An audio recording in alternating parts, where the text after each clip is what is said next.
वटपौर्णिमा म्हणजे काय? तर वटवृक्ष हा अतिशय दीर्घायुषी असतो आणि त्याची पूजा केल्याने त्याच्याप्रमाणेच आपल्या पतीलाही दीर्घायुष्य लाभेल आणि आपल्यालाही दीर्घकाळ सौभाग्य प्राप्त होईल अशा श्रद्धेनं सुवासिनी स्त्रिया ज्येष्ठ शुद्ध पौर्णिमेला वटवृक्षाची पूजा करतात. म्हणून या तिथीला वटपौर्णिमा असे म्हणतात. ज्येष्ठ पौर्णिमा अर्थात वटपौर्णिमा हा सण खास सुवासिनींसाठी असतो. पावसाळा सुरू झाला की येणारा पहिला सण म्हणजे वटपौर्णिमा. महाराष्ट्रीयन स्त्रियांसाठी तर हा दिवस खूपच खास असतो, पण अनेक ठिकाणी सुद्धा हा सण साजरा केला जातो. हे वटसावित्रीचं व्रत विवाहित महिला आपल्या पतीच्या दीर्घायुष्यासाठी, उत्तम आरोग्यासाठी आणि सुखी वैवाहिक जीवनासाठी करतात.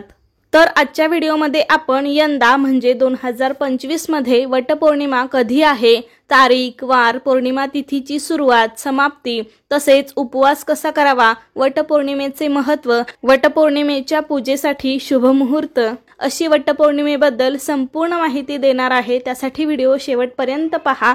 त्याआधी चॅनेलला सबस्क्राईब करायला विसरू नका. लगेच व्हिडिओला सुरुवात करूया. आपल्या पतीच्या दीर्घायुष्यासाठी आणि सुखी वैवाहिक जीवनासाठी अनेक महिला ज्येष्ठ पौर्णिमेला वटसावित्रीचे व्रत करतात. तर यंदा वटपौर्णिमेचा सण मंगळवार दिनांक 10 जून 2025 रोजी साजरा केला जाणार आहे. म्हणजे 10 जूनला वटसावित्रीचं व्रत केलं जाणार आहे. वटपौर्णिमा तिथीची सुरुवात मंगळवारी 10 जूनला सकाळी 11:35 सुरू होत आहे. ती बुधवारी 11 जूनला दुपारी 1:13 असणार आहे. वटसावित्री व्रताच्या पूजेसाठी शुभ मुहूर्त 10 जून 2025 रोजी सकाळी 11:55 पासून ते दुपारी 12:51 आहे आणि असंही पूजेसाठी सूर्योदयापासून ते दुपारपर्यंतचा वेळ उत्तम आहे. त्यामुळे सकाळपासून ते दुपारपर्यंत या काळामध्ये तुम्हाला वडाची पूजा करता येईल. आपल्या महाराष्ट्रामध्ये वटसावित्रीचे व्रत ज्येष्ठ पौर्णिमेला केले जाते. तसेच देशाच्या इतर सर्व भागात वटसावित्री व्रत ज्येष्ठ महिन्याच्या अमावस्येला पण केले जाते. पण पंचांगानुसार महाराष्ट्रामध्ये 10 जून रोजी ज्येष्ठ पौर्णिमेला वटसावित्रीचे व्रत पाळले जाणार आहे. सनातन धर्मात अनेक विवाहित स्त्रिया आपल्या पतीच्या दीर्घायुष्यासाठी ज्येष्ठ महिन्याच्या पौर्णिमेला वटसावित्री व्रत पाळतात. या दिवशी आपल्या पतीच्या दीर्घायुष्यासाठी आणि सुखी संसारासाठी दिवसभर निर्जळी उपवास केला जातो. निर्जळी म्हणजे काहीही न खाता पिता. हे त्रिरात्री व्रत ज्येष्ठ शुद्ध त्रयोदशीपासून सुरू होते. पण 3 दिवस उपवास करणे शक्य नसेल तर स्त्रिया पौर्णिमेच्या दिवशी मात्र उपवास करतात. या पौर्णिमे दिवशी पतीच्या दीर्घायुष्यासाठी पत्नी हा उपवास करते आणि वडाची पूजा करून 7 जन्मासाठी हाच नवरा मिळावा ही प्रार्थना करते. आता बऱ्याच ठिकाणी पौर्णिमे दिवशी स्त्रिया दिवसभर उपवास करतात.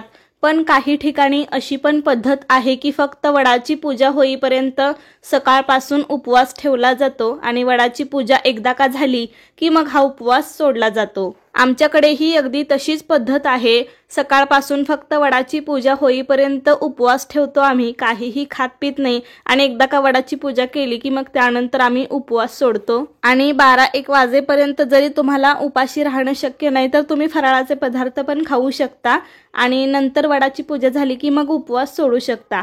काही स्त्रिया पौर्णिमेचा दिवसभर उपवास करतात.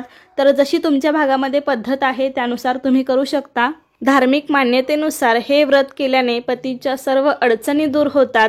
वटसावित्रीच्या आख्यायिकेनुसार या व्रताच्या प्रभावामुळे सावित्री देवीचा पती सत्यवानाला मृत्यूची देवता यमराजाने जीवनदान दिले.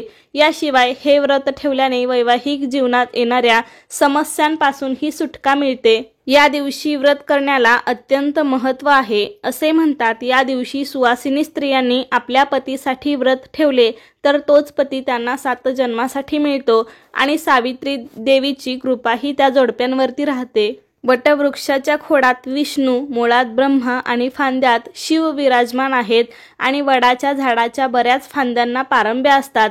यालाच सावित्री मातेचं रूप मानलं गेलं आहे. त्यामुळे वटवृक्षाची पूजा केल्याने आपल्याला देवाचे आशीर्वादही मिळतात असं मानलं जातं. मनातील इच्छा पूर्ण होतात. संतान प्राप्तीसाठी सुद्धा स्त्रिया वडाच्या झाडाची पूजा करतात. वडाच्या झाडाचे आयुष्य हे अखंड असते. ज्येष्ठ महिन्यातील पौर्णिमा तिथीला वटवृक्षाच्या सावलीत देवी सावित्रीने आपल्या पतीला पुनर्जीवन मिळवून दिले होते. या दिवसापासूनच वटवृक्षाची पूजा केली जाऊ लागली. थोडक्यात सांगायचं झालं तर ज्येष्ठ पौर्णिमेच्या दिवशी सौभाग्यवती स्त्रिया उपवास करतात, वटवृक्षाची पूजा करतात, एकमेकींना वाण देतात, नंतर सावित्रीची कथा ऐकतात, पतीला दीर्घायुष्य लाभावे यासाठी प्रार्थना करून हे व्रत करतात. वडाची पूजा केल्यानंतर 7 जन्मासाठी हाच नवरा मिळावा ही प्रार्थना करून हे व्रत केल्याने वैवाहिक जीवनात येणाऱ्या अडचणींपासून सुटका मिळते. हे व्रत पवित्रतेचे प्रतीक आहे आणि यामुळे पती पत्नीच्या नात्यात गोडवा निर्माण होतो. वटपौर्णिमेच्या दिवशी वडाच्या झाडाची पूजा करण्याचे धार्मिक महत्त्व आहे. त्यामुळे वटपौर्णिमेच्या दिवशी सुवासिनी स्त्रियांनी सकाळी लवकर उठून स्वच्छ स्नान करून आपली रोजची देवपूजा करावी, त्यानंतर व्रत करावे.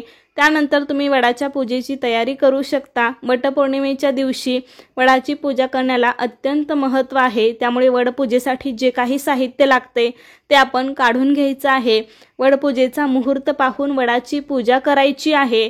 यावेळी सुवासिनींनी साज शृंगार करायचा आहे. 16 शृंगार करून भरजरी साडी किंवा रेशमी साडी, लग्नातील शालू सुद्धा यावेळी विवाहित महिला परिधान करतात.